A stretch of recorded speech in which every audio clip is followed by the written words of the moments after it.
اللہ الرحمن الرحیم۔ میرا نام محمد یاسر بن شاہ جہان ہے اور میں آج اپنی کلاس درجہ سادسہ اردو کی جانب سے ان کی نمائندگی کرنے کے لیے یہاں حاضر ہوں۔ فقہ حنفی کی شرح آفاق کتابیں جامع الصغیر جس کو امام محمد رحمہ اللہ نے لکھا، اسی طرح مختصر القدوری جو کہ امام قدوری رحمہ اللہ کی ہے، ان دونوں کتابوں سے امام مرغینانی رحمہ اللہ نے کچھ مسائل کا انتخاب کیا اور اس منتخب مجموعے کو نام دیا بدایۃ المبتدی کا۔ اس کے بعد انہوں نے بدایۃ المبتدی کی ایک شرح لکھی جس کو نام دیا کفایۃ المنتہی، جو کہ 80 جلدوں پر مشتمل تھی۔ کیونکہ کفایۃ المنتہی انتہائی طویل کتاب تھی تو انہوں نے بدایۃ المبتدی کی ایک دوسری شرح لکھی جس کو نام دیا ہدایہ کا، جو کہ کل 4 جلدوں پر مشتمل ہے، اور اس کی چوتھی جلد ہدایہ رابع جو کہ درجہ سادسہ کے اندر شامل نصاب ہے، جس کی تلخیص آپ کی پیش خدمت ہے۔ سب سے پہلے صاحب ہدایہ کا منہج ہے۔ صاحب ہدایہ رحمہ اللہ عربی ادب کے تقاضوں کو ملحوظ رکھتے ہوئے انتہائی فصیح و بلیغ انداز میں انہوں نے اس کتاب کو لکھا ہے۔ اس کے بعد انہوں نے جا بجا مسائل کے ثبوت کے لیے قرآن پاک، احادیث مبارکہ اور آثار صحابہ سے استدلال کیا ہے۔ اسی طرح مصنف رحمہ اللہ نے اس کتاب میں 3 عنوانات کا اہتمام فرمایا ہے۔ سب سے پہلے کتاب، پھر ہر کتاب کے تحت مختلف ابواب، پھر ہر باب کے تحت مختلف فصول کو انہوں نے ذکر فرمایا ہے۔ اس کے بعد انہوں نے مسائل کو عقلی اور نقلی ہر 2 دلائل سے ثابت کیا ہے۔ اسی طرح مصنف رحمہ اللہ نے پہلے فقہائے کرام رحمہ اللہ کے اقوال کو ذکر کیا، پھر اس کے بعد جو قول ان کے نزدیک راجح ہے اس قول کو ذکر کیا، اور پھر اس کے بعد اس کی دلیل ذکر کی جو کہ دیگر دلائل کا جواب ہوتی ہے۔ ہدایہ رابع کے اندر سب سے پہلا باب کتاب الشفا کا ہے۔ شفا کہا جاتا ہے کسی زمین یا گھر کا اس کے اندر شریک یا پڑوسی ہونے کی وجہ سے اس کا مالک بننا۔ اس کے بعد شفا کا وصف شرعی ہے، یعنی شفا شریعت کے اندر جائز ہے۔ اس کے بعد شفا کی علت ہے، یعنی شفا کی وجہ۔ اس میں شوافع اور احناف رحمہ اللہ کا مشہور اختلاف ہے۔ شوافع حضرات فرماتے ہیں کہ شفا کی جو وجہ ہے وہ تقسیم کا ضرر ہے، جبکہ احناف رحمہ اللہ فرماتے ہیں کہ جو شفا کی علت ہے وہ ملک کا ہمیشہ کے طور پر متصل ہونا ہے۔ اسی طرح شفا کی ترتیب ثبوت کو بیان کیا گیا ہے۔ اس کے بعد اگر شفیع ایک سے زیادہ ہو جائیں تو اس میں جو صورت ہوگی اس میں بھی شوافع اور احناف رحمہ اللہ کا اختلاف ہے۔ اسی طرح طلب شفا اور اس کے احکام کو ذکر کیا گیا ہے، اور اختلاف سمن میں اگر سمن کے بارے میں اختلاف آ جائے تو اس صورت میں کس کا قول معتبر ہوگا؟ تو اگر شفیع اور مشتری کے درمیان سمن میں اختلاف آ جائے تو وہاں پر شفیع کا قول معتبر ہوگا، اور اگر بائع اور مشتری کے درمیان اختلاف آ جائے سمن کے بارے میں تو وہاں پر بائع کا قول معتبر ہوگا۔ اسی طرح اگر مبیع کے اندر کسی قسم کا نقصان آتا ہے تو اگر وہ نقصان مشتری کے کسی فعل کی وجہ سے آیا ہے تو اس کا ضمان، اس نقصان کا جو ضمان ہوگا وہ مشتری پر آئے گا۔ اسی طرح خصومت شفا ہے۔ خصومت شفا کے اندر 2 سوالات مشتری سے کیے جائیں گے اور 3 سوالات جو ہے وہ شفیع سے کیے جائیں گے، جو کہ مذکور ہیں مختصراً۔ اس کے بعد ایسا کون سے عقد ہیں جن کے اندر شفا ثابت ہوگا؟ 5 طرح کے عقد ایسے ہیں جن کے اندر شفا ثابت ہوگا، جیسا کہ چیز غیر منقولی ہو اور وہاں پر عوض مالی بھی پایا جا رہا ہو، اور اسی طرح وہاں پر شرط خیار نہ پائی جائے وغیرہ۔ اس کے بعد شفا کو باطل کرنے والی جو 4 اشیاء ہیں ان کو ذکر کیا گیا ہے۔ سب سے پہلے ہے طلب مواسبت کو چھوڑنا، اس کے بعد عوض لینا، یعنی کہ صلح کر لینا اور اس کے بدلے کچھ عوض لے لینا۔ اسی طرح جو ہے وہ مشفوع ملک کی بیع کر دینا، یعنی جس ملک کی وجہ سے شفیع کو حق شفا حاصل ہوا ہے اگر وہ اس چیز کو ہی بیچ دیتا ہے، یعنی کہ اس گھر یا زمین کو ہی بیچ دیتا ہے، تو اس صورت میں جو اس کا حق شفا ہوگا وہ باطل ہو جائے گا۔ اس کے بعد جو چوتھی چیز ہے وہ موت شفیع ہے۔ اگر شفیع مر جاتا ہے تو اس صورت میں بھی اس کا حق شفا باطل ہو جاتا ہے۔ اس کے بعد مشفوع چیز کے ثمن کے بارے میں جو احکامات ہیں وہ 4 احکام ہیں جو کہ مختصراً یہاں پر مذکور ہیں۔ اس کے بعد کتاب القسمہ ہے۔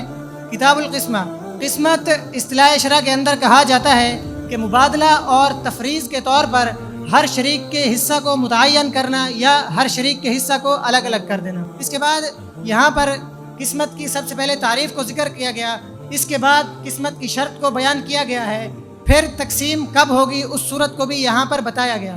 اس کے بعد اگر شرکاء میں سے کوئی ایک شریک موجود نہ ہو تو اس صورت میں کیا ہوگا اس کو بھی یہاں پر بیان کر دیا گیا۔ اس کے بعد کن آیان میں قاضی جبر کر سکتا ہے، دو طرح کے آیان ایسے ہیں کہ جن میں قاضی جبر کر سکتا ہے، متحد الجنس اور مختلف الجنس۔ اس کے بعد جو ہے وہ قسمت کی اقسام ہیں، قسمت کی دو قسمیں ہیں، قسمت الحفظ اور قسمت التمییز۔ اسی طرح اشیاء کی بھی دو قسمیں ہیں، اشیاء مقسومہ اور اشیاء غیر مقسومہ۔ پھر اس کے بعد جو ہے وہ قاسم کی اقسام ہیں، قاسم کی دو قسمیں ہیں، ایک تو یہ کہ جس کو قاضی نے متعین کیا ہو اور دوسرا یہ کہ جس کو لوگوں نے خود اپنے لیے متعین کر لیا ہو۔ پھر ان دونوں کے احکام جو ہیں وہ مختلف ہیں۔ جس قاسم کو قاضی نے متعین کیا ہے اس کی جو اجرت ہوگی وہ حکومت کے بیت المال سے ادا کی جائے گی، اور جس قاسم کو لوگوں نے متعین کیا ہے اس کی جو اجرت ہوگی وہ لوگوں سے لی جائے گی اور اس کو ادا کی جائے گی۔ اسی طرح پھر قاسم کے اوصاف ہیں، یعنی قاسم کا امانت دار ہونا، عادل ہونا اور تقسیم کے طریقہ کار سے بھی واقف ہونا۔ پھر اس کے بعد جو ہے وہ تقسیم میں طلب کی جو 3 ناگزیر صورتیں ہیں وہ بھی یہاں پر مذکور ہیں۔ اس کے بعد جو ہے تقسیم کا طریقہ کار وہ یہاں پر بیان کیا گیا ہے کہ حصہ متعین ہو اور اسی طرح ہر حصے کو نام دیا جائے، اور تیسرا یہ کہ اس کے اندر قرعہ اندازی کی جائے، اور چوتھی صورت یہ کہ ہر شریک کا حصہ ما طریق و شرب الگ کر دیا جائے۔ اس کے بعد اجرت تقسیم مقرر میں اختلاف ہے امام صاحب اور صاحبین رحمہ اللہ کے نزدیک، جو کہ یہاں پر مذکور ہے۔ اسی طرح تقسیم میں شریک ہونے کی جو صورتیں ہیں وہ 2 صورتیں ہیں، یا تو ملکیت کی وجہ سے شریک ہوگا یا وراثت کی وجہ سے وہ شریک ہوگا۔ اس کے بعد شرکاء اور قاسمین کے درمیان اختلاف کی صورت میں کس کا قول معتبر ہوگا اس کو یہاں پر مختصراً بیان کیا گیا۔ پھر اسی طرح معاشرے میں قاسموں کے اجتماع کی جو ممانعت ہے اس کو ذکر کیا گیا کہ جو قاضی الوقت ہوگا وہ معاشرے کے اندر قاسموں کو ایک یونین نہیں بنانے دے گا، تاکہ وہ آپس میں اتفاق کر کے اپنی طرف سے کوئی اجرت مقرر کریں جس کی وجہ سے عام لوگوں کو ضرر پہنچے۔ اس کے بعد کتاب المزارعہ ہے۔ مزارعہ کہا جاتا ہے کہ کسی زمین کے مالک اور عامل کا اس زمین کی پیداوار پر عقد کر لینا۔ پھر مزارعہ کے جائز ہونے کی جو 8 شرائط ہیں ان کو یہاں پر مختصراً بیان کر دیا گیا ہے۔ اسی طرح اگر کسی ایک کام سے عامل رک جائے تو وہاں پر 2 صورتیں ہیں، جیسا کہ اگر وہ ہل چلانے سے پہلے رک جاتا ہے تو اس کا حکم یہ ہے کہ اس کے اوپر کام کرنے کے لیے جبر نہیں کیا جائے گا، اور اگر وہ ہل چلانے کے بعد کام کرنے سے رک جاتا ہے تو اس کا حکم یہ ہے کہ اس پر جبر کیا جائے گا کام کرنے کے لیے۔ اس کے بعد مزارعت کے مسائل ہیں، یہاں پر کل 8 مسائل ہیں، جن میں سے 6 مسائل کے اندر مزارعت باطل ہوگی اور 2 مسائل کے اندر مزارعت درست ہوگی۔ اسی طرح مزارعت پر اثر انداز ہونے والی 3 چیزیں ہیں، جیسا کہ موت، فسخ اور مدت مزارعت کا ختم ہو جانا۔ اسی طرح کتاب المساقات ہے۔ مساقات کہا جاتا ہے کہ کسی باغ کے مالک کا اور کسی عامل کا اس باغ کے پھلوں کی پیداوار پر عقد کر لینا۔ اسی طرح سب سے پہلے اس باب کا خلاصہ بیان کیا گیا ہے کہ اس باب کے اندر کل 21 مسئلے ہیں، جن میں سے فقط ایک مسئلے کے اندر امام صاحب اور صاحبین کے درمیان اختلاف ہے، اور جو مفتابی قول ہے وہ صاحبین کا قول ہے۔ اسی طرح مساقات کی تعریف کو ذکر کیا گیا، پھر مزارعت اور مساقات میں فرق کو بھی بیان کیا گیا ہے۔ اسی طرح جو وجوہ فسخ ہیں، 3 وجوہ فسخ ہیں جن کو مختصراً یہاں پر ذکر کر دیا گیا ہے۔ اس کے بعد مساقات کے جواز کی جو شرائط ہیں، 2 شرائط ہیں کہ مدت متعین ہو کہ کب تک مساقات کی جائے گی۔ اس کے بعد دوسری شرائط یہ ہے کہ جو بھی پھلوں کی پیداوار ہوگی اس کے اندر جو مالک ہوگا اور جو عامل ہوگا دونوں حصے میں مشترک طور پر شریک ہوں گے۔ اس کے بعد امام شافعی رحمہ اللہ کا مساقات کے بارے میں قول جدید کو ذکر کیا گیا۔ امام شافعی رحمہ اللہ فرماتے ہیں کہ انگور اور کھجور کے علاوہ کسی چیز میں مساقات جائز نہیں ہوگی۔ وہ استدلال کرتے ہیں خیبر والی حدیث سے کہ اس حدیث کے اندر صرف انگور اور کھجور کا ذکر ہے، جبکہ احناف رحمہ اللہ فرماتے ہیں کہ مساقات کو جائز قرار دیا گیا ہے ضرورت کی بنا پر۔ جس طرح مساقات انگور اور کھجور کے اندر ضرورت کی بنا پر جائز ہے، اسی طرح بقیہ اشیاء یعنی کہ ترکاریوں اور بقیہ پھلوں کے اندر بھی مساقات جائز ہوگی۔ اس کے بعد جو ہے وہ قفیز الطحان کی تعریف کو مختصراً یہاں پر ذکر کر دیا گیا ہے۔ اسی طرح کتاب الذبائح ہے۔ ذبح کہا جاتا ہے کہ کسی جانور سے اس کے حرام خون کو بہانا اللہ تعالیٰ کا نام لے کر۔ پھر ذبح کے جو مکروہات ہیں، 6 مکروہات ہیں، جیسا کہ بوقت ذبح اللہ تعالیٰ کے نام کے علاوہ کسی اور کا نام لینا، یا پھر دوران ذبح حرام مغز تک ذبیحہ کا سر کاٹنا وغیرہ، کل 6 مکروہات ہیں جن کو یہاں پر مختصراً ذکر کر دیا گیا ہے۔ اسی طرح جو ذبح کی شرائط ہیں، 2 شرائط ہیں، ان کو ذکر کیا گیا، اور ذبح کی اقسام کو بھی ذکر کیا گیا۔ 2 قسمیں ہیں ذبح کی، ایک ذبح اختیاری اور دوسرا ذبح اضطراری۔ اس کے بعد وہ 4 رگیں کہ جن کا ذبح کے دوران کٹنا ضروری ہے ان کو یہاں پر ذکر کیا گیا، اور ذبح کے مستحبات جیسا کہ چھری کا تیز کرنا اور اونٹ کا نہر کرنا وغیرہ۔ اس کے بعد جس جانور کا گوشت جائز نہیں ہوگا اس کو ذکر کیا گیا، یعنی اگر اونٹ یا بکری کو ذبح کیا اور اس کے پیٹ سے کوئی بچہ نکلا تو اس کا گوشت کھانا جائز نہیں ہوگا۔ اس کے بعد جو ہے وہ ذبیحہ کو حرام کر دینے والے 7 افعال یہاں پر مختصراً مذکور ہیں۔ پھر قواعد فقہیہ، یعنی اس باب کے قواعد فقہیہ جن پر اس باب کے تمام مسائل کا تمام جو احکام اور مسائل ہیں وہ مستنبط ہیں، ان کو یہاں پر مختصراً ذکر کیا گیا ہے۔ اس کے بعد کتاب الاضحیہ ہے۔ اضحیہ کہا جاتا ہے کہ کسی جانور کو ذبح کرنا عبادت کی نیت سے مخصوص ایام کے اندر۔ اسی طرح ذبح کے واجبات ہیں، کل 4 واجبات ہیں، جیسا کہ آزاد ہونا، مسلمان ہونا، مالدار ہونا اور مقیم ہونا۔ پھر اس کے بعد جو ہے وہ کن چیزوں میں قربانی کی جائے گی ان کو ذکر کیا گیا، جیسا کہ بکری ہے، گائے ہے اور اونٹ ہے۔ اسی طرح جو بھیڑ ہے وہ بکری کے حکم میں آ جائے گی، اور جو بھینس ہے وہ گائے کے حکم میں آ جائے گی، اور ان میں بھی قربانی کرنا جائز ہوگا۔ اس کے بعد وہ جانور کہ جن میں قربانی کرنا جائز ہے اور وہ جانور کہ جن میں قربانی کرنا جائز نہیں ہے، ان سب کو یہاں پر مختصراً ذکر کر دیا گیا ہے۔ اسی طرح ایام نہر ہے، جیسا کہ 10، 11 اور 12 ذی الحجہ، اور اس کے بعد جو ہیں وہ قربانی کے مکروہات ہیں، جیسا کہ قربانی سے پہلے جانور کی اون کو کاٹنا، اسی طرح یہودی کا ذبح اور نصرانی کا ذبح، تو ان کو بھی یہاں پر مختصراً ذکر کیا گیا۔ اس کے بعد جانور کی عمر کو بتایا گیا کہ کتنی عمر کے جانور کو ذبح کرنا جائز ہوگا، تو بکری کی عمر 1 سال ہونا ضروری ہے۔ اسی طرح گائے اگر 2 سال کی ہو تو اس کا ذبح کرنا جائز ہوگا، اور اسی طرح اگر اونٹ 5 سال کا ہو تو اس کو بھی ذبح کرنا جائز ہوگا۔ پھر اس کے بعد اختلاف کو ذکر کیا گیا ہے قربانی کو واجب کرنے کے بارے میں، اور اسی طرح بچے کی قربانی کے بارے میں۔ دوسرا اختلاف یہاں پر مذکور ہے، وہ حصوں کے بارے میں اختلاف ہے، اس کو بھی یہاں پر مختصراً بیان کر دیا گیا ہے۔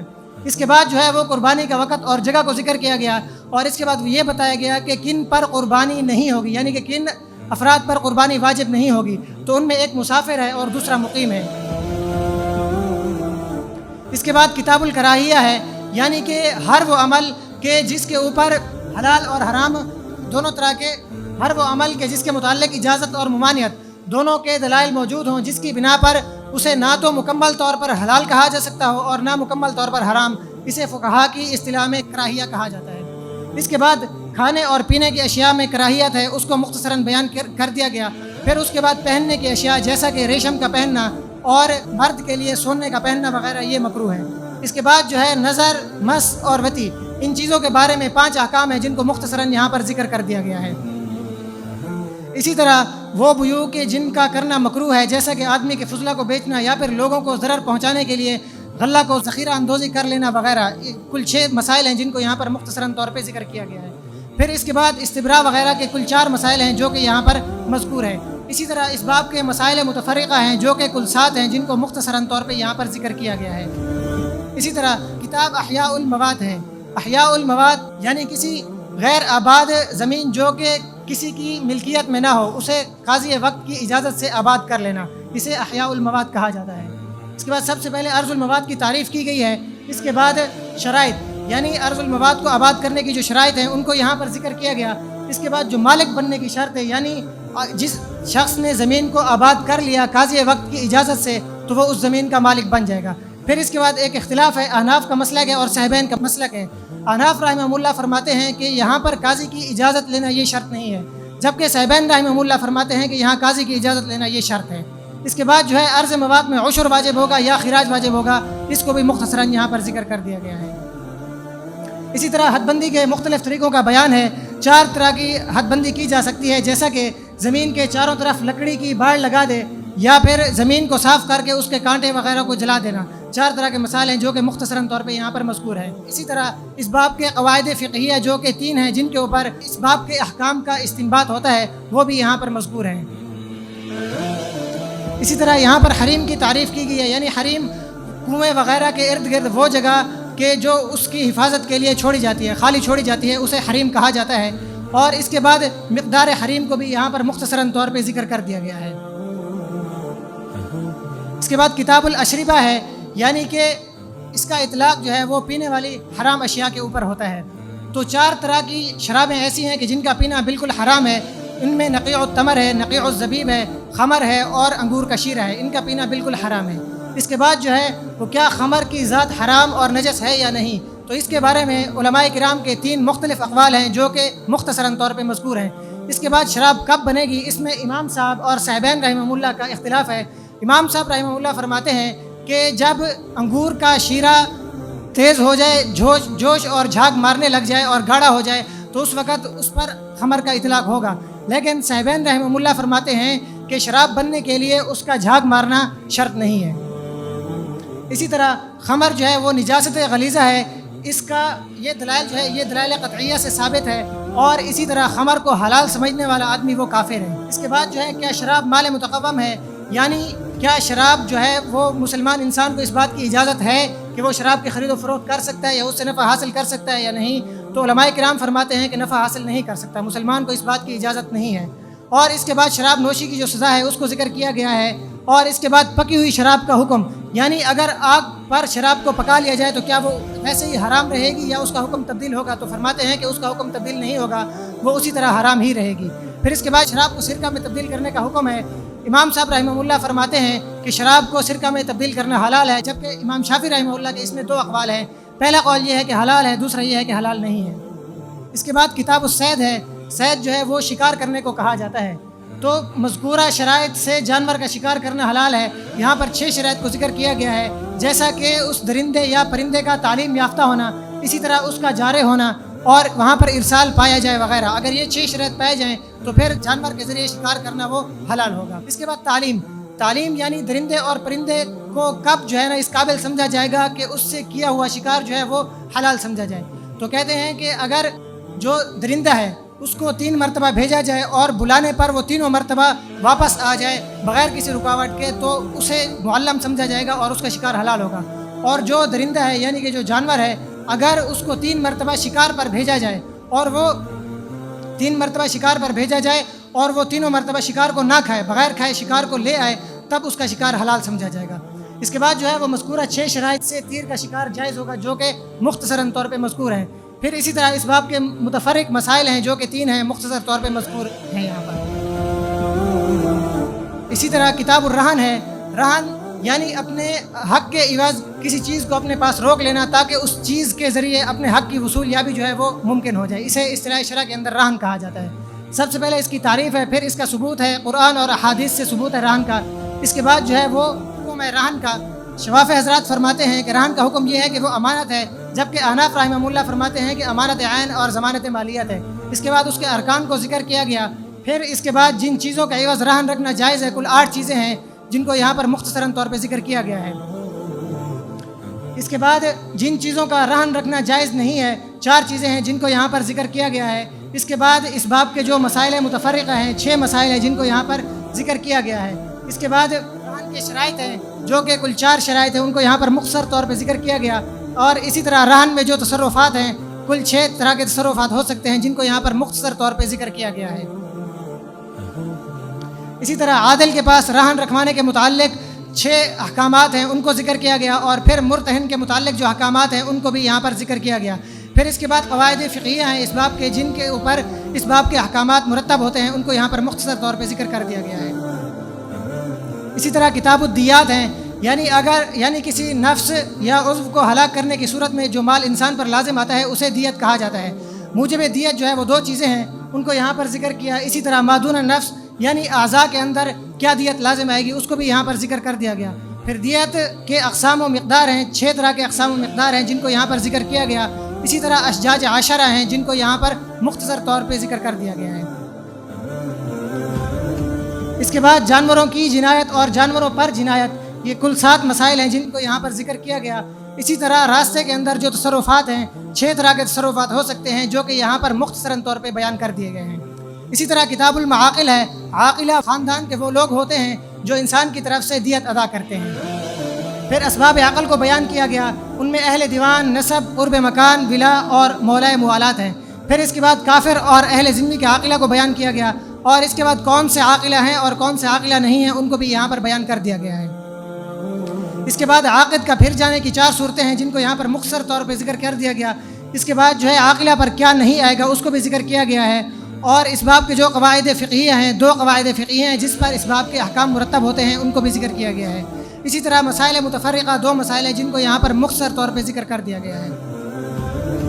اس کے بعد کتاب الوصایا ہے، وصیت کہا جاتا ہے کہ موت کے بعد اپنی ملکیت کو کسی شخص کی طرف صدقہ کی نیت سے منتقل کر دینا۔ اس کے بعد جو وصف شرعی ہے اس کا مستحب ہے۔ اس کے بعد اس کے شرائط 5 شرائط ہیں جو کہ یہاں پر مذکور ہیں۔ اسی طرح ثلث مال کی جو وصیت ہے اس میں 4 صورتیں ہیں جن کو یہاں پر مختصر طور پہ ذکر کر دیا گیا ہے۔ اسی طرح مرض الموت میں غلام کو آزاد کرنے کے متعلق جو 6 احکامات ہیں ان کو یہاں پر مختصر طور پہ ذکر کیا گیا۔ اسی طرح دور کے رشتہ داروں کے لیے جو وصیت کرنے کے احکامات ہیں ان کو بھی ذکر کیا گیا ہے۔ اس کے بعد رہائش، خدمت اور پھل کی وصیت کرنے کے بارے میں اس باب کے اندر 5 احکامات ذکر ہوئے ہیں جو کہ یہاں پر مذکور ہیں۔ اسی طرح وصی کے جو احکام ہیں 6 احکام ہیں یہاں پر مختصر طور پہ ذکر ہیں۔ اسی طرح وصیت ذمی کے بارے میں 2 احکامات ہیں جو کہ یہاں پر مختصر طور پہ ذکر کر دیے گئے ہیں۔ پھر اس کے بعد گواہی کے متعلق 4 احکامات ہیں جن کو یہاں پر مختصر طور پہ ذکر کر دیا گیا ہے۔ اس کے بعد کتاب الخنثی ہے۔ خنثی یعنی وہ فرد کہ جس میں مذکر اور مؤنث دونوں جنس کی علامات پائی جائیں۔ پھر اس کے بعد اس کے قبل البلوغ اور بعد البلوغ یعنی کہ کب پتہ چلے گا کہ وہ خنثی ہے، تو اس کے بارے میں بھی یہاں پر مختصر طور پہ بتایا گیا۔ پھر اس کے بعد جو احکام ہیں اس کے نماز کے احکام ہیں، نکاح کے احکام ہیں، وراثت کے احکام ہیں، موت کے بعد کے احکام ہیں اور کفن کے جو خنثی کے احکام ہیں وہ سب یہاں پر مختصر طور پہ ذکر کر دیے گئے ہیں۔ جزاکم اللہ خیرا۔